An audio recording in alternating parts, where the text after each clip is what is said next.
Okay, so right here I have a pack of playing cards. Now, you can see in advance I actually removed 2 playing cards over here, and these 2 cards happen to be the 2 jokers. Now, these 2 jokers are going to help us find a selected card in just a couple of moments. Of course, we are going to need a selected card to do so. So I would just have a spectator go and call out stop anywhere they'd like.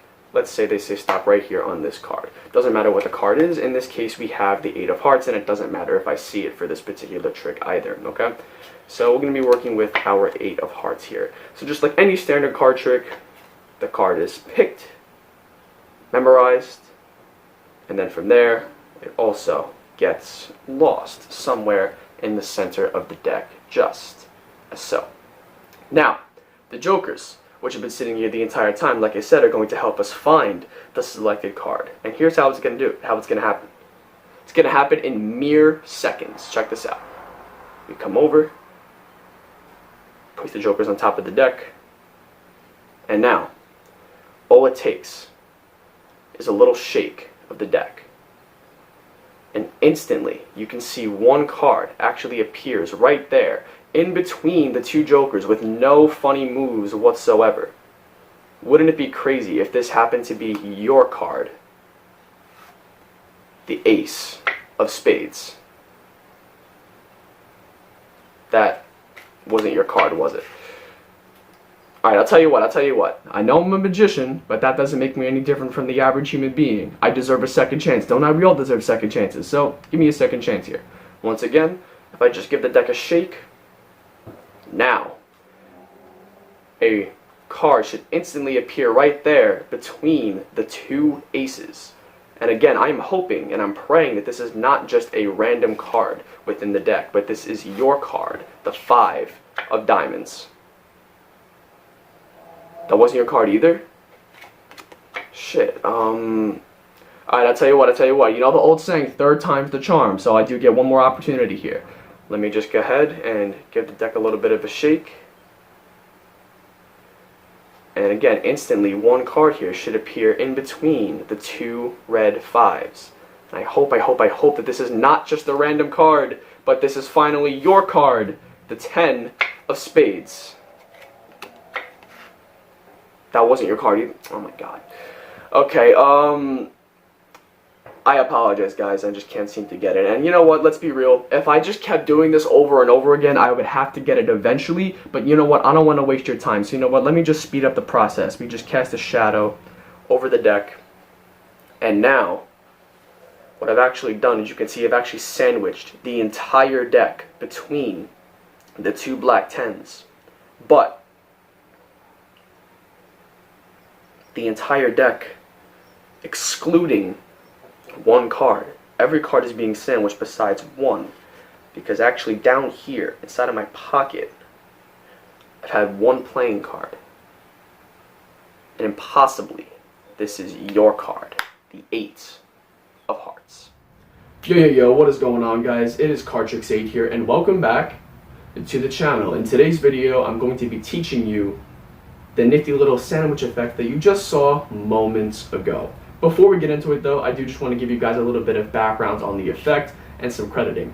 So, I don't know if there is a formal title to this trick. I originally saw it performed on Instagram by a magician of the name Harapanang. Apologies if I butchered the name. Very great magician. I love a lot of his work. But I saw the performance, blew my mind, but I really wanted to learn how it was done. So what did I do?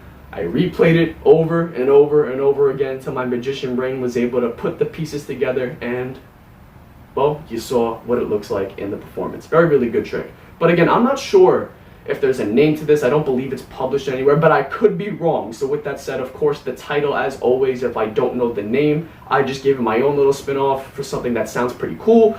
But please, if there is a formal title and you guys do know it, drop it in the comments so that I can change it so the crediting is as accurate as possible. And thank you guys, I really do appreciate that. But anyways, I'm not going to waste too much more of your time. Let's get to the card table.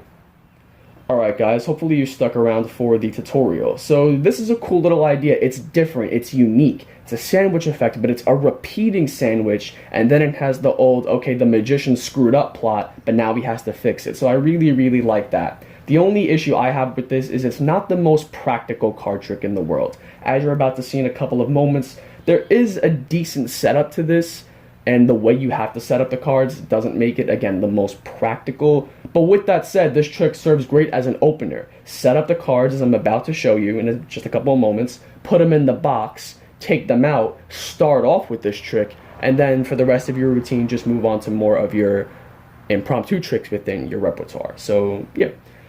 Skill-wise, there are some sleight of hand moves in here that can be a little difficult if you're not familiar with them. We'll talk more about that as we get deeper into the tutorial. So if you're at that beginner/intermediate level, this might be a little difficult for you, and you'll have to practice it a good amount. If you're already advanced, if you're already a seasoned magician, seasoned card handler rather, then I don't think you'll have too much trouble with this. You could probably practice it just 1, 2, 3 times just to get the feel of the routine, and then you should be able to get right into it. So yeah, with that said, let's learn how to actually perform.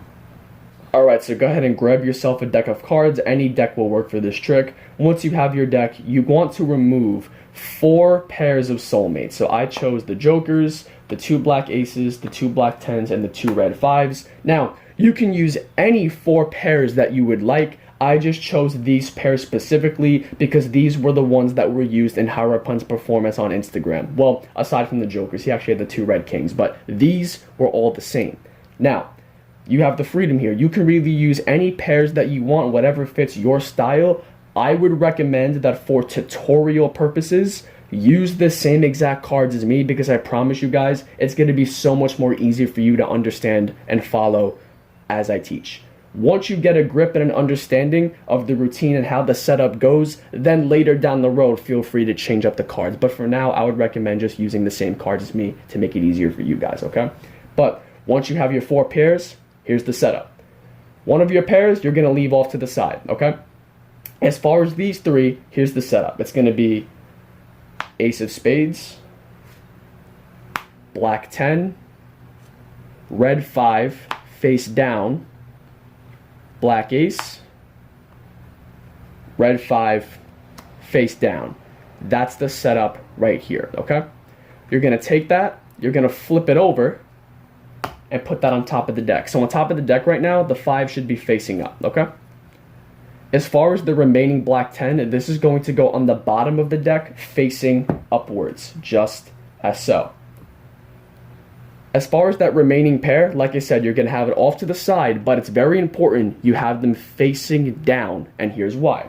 Because to start off the trick, you're going to be introducing the deck, and you're going to explain that before the trick even started, you would remove 2 cards in advance. Now, while you direct their attention over to these 2 cards, you're just going to be catching a pinky break on the top card by pushing it off and pulling it back, just as so. If you want, you can tilt your hand back too for some extra cover as well.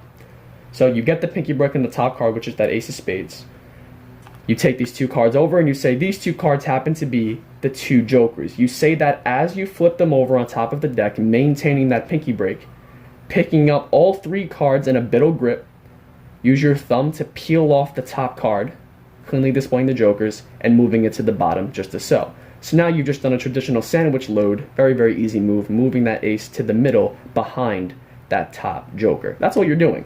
Now, the reason why you want them face down and not face up, because if they were face up, there's no justification as why you would say, okay, I have the 2 jokers here, okay?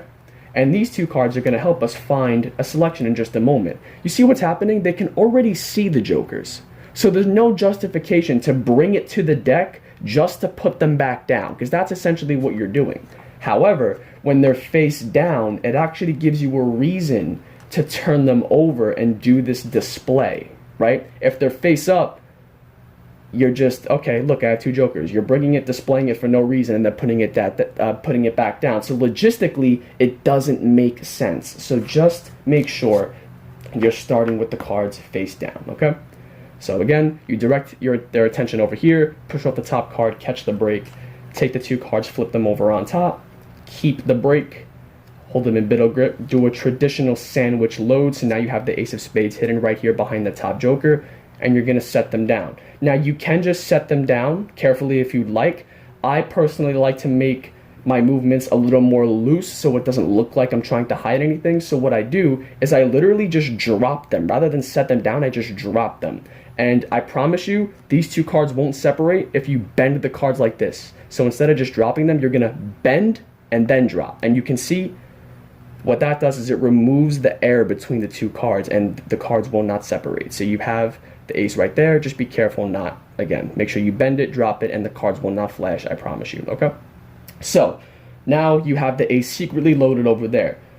So from here, what's going to happen is you're going to have a card selected and then, well, removed from the deck. Now, there's many different ways that you can go about doing this. The way that I had done it in the performance is I dribbled the deck. I would have had a spectator call stop. Let's say they said right here. In this case, we are working with the 2 of hearts.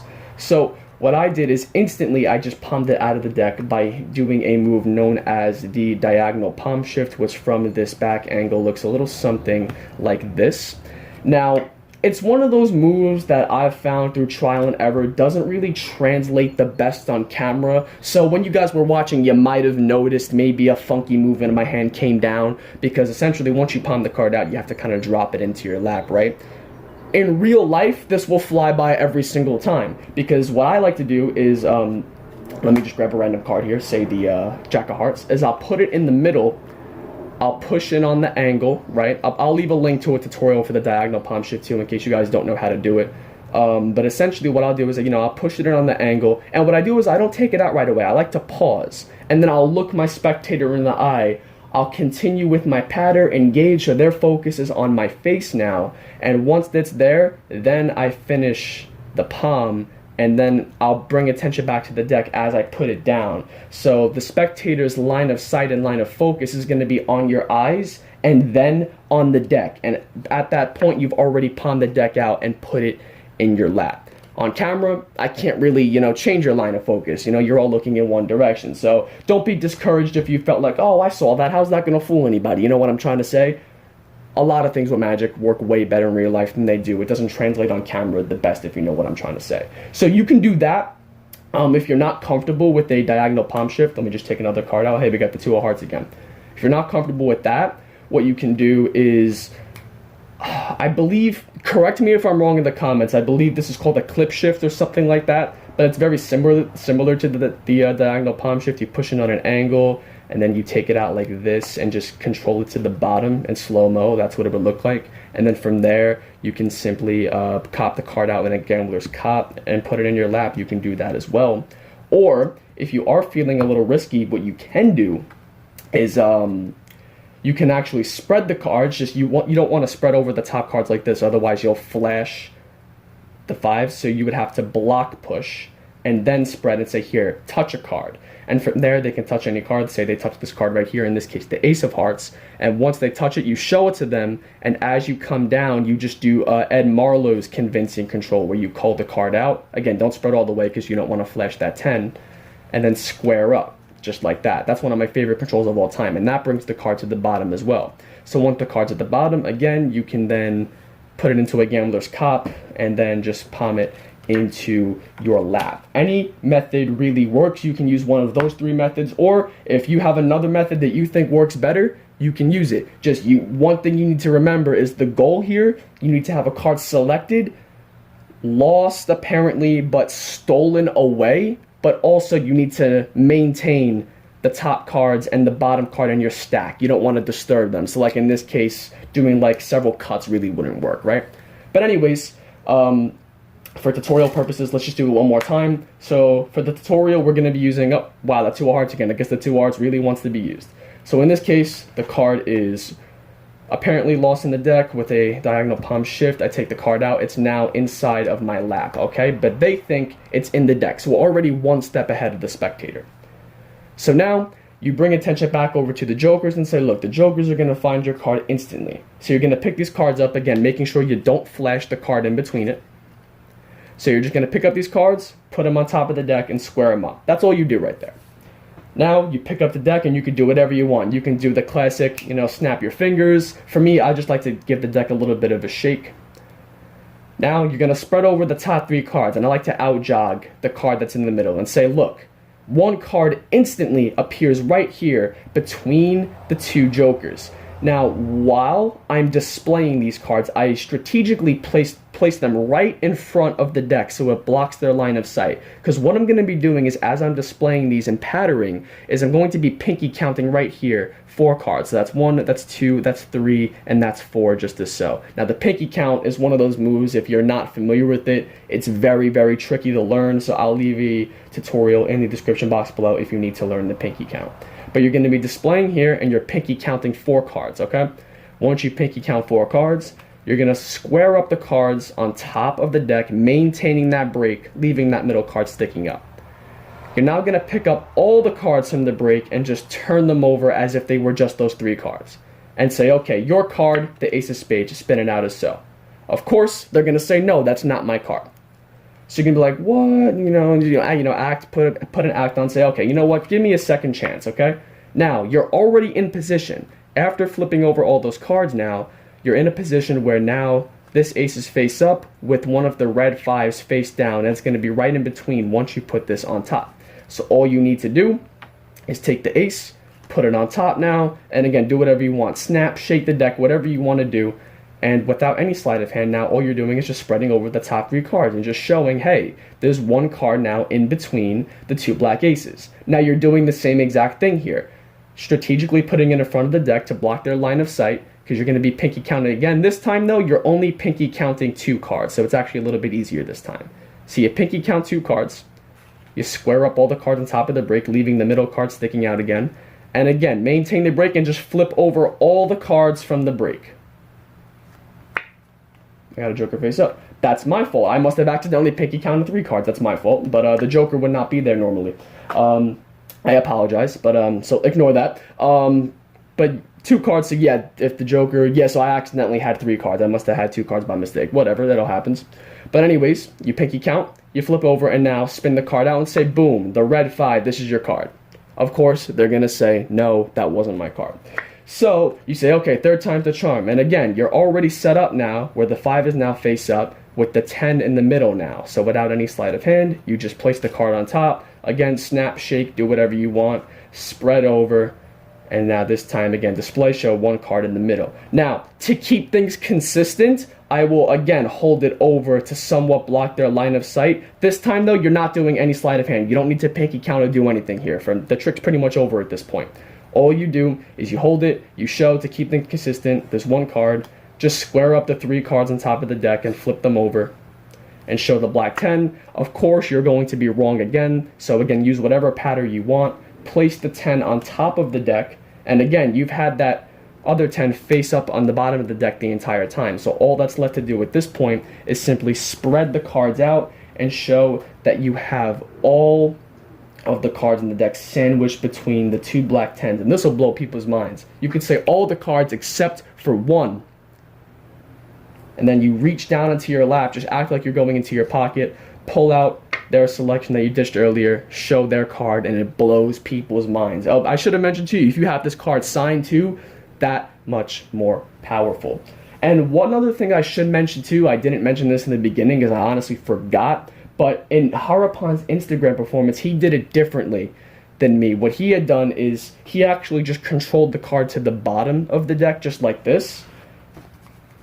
And what he had did is he had just copped the card out just as so. And as he did it, he spread the cards out so all the focus was right here on the table. All the cards are sandwiched except for 1. And then people look at his hand and say, look, I've had 1 card here, and that's...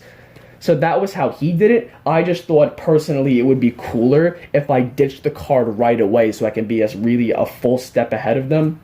And from there make it look like it's in my pocket, which will really, really blow people's minds. So yeah. But anyways, that is pretty much it. I hope you guys enjoyed the video. Again, this one is a little complicated, so if you have any questions, if you're confused on absolutely anything, please... drop your questions in the comments. I will be sure to answer every single one of them. But yeah, that's pretty much it for this video, and I'll see you guys in the next one. Cardtrix 8 signing off. Peace out.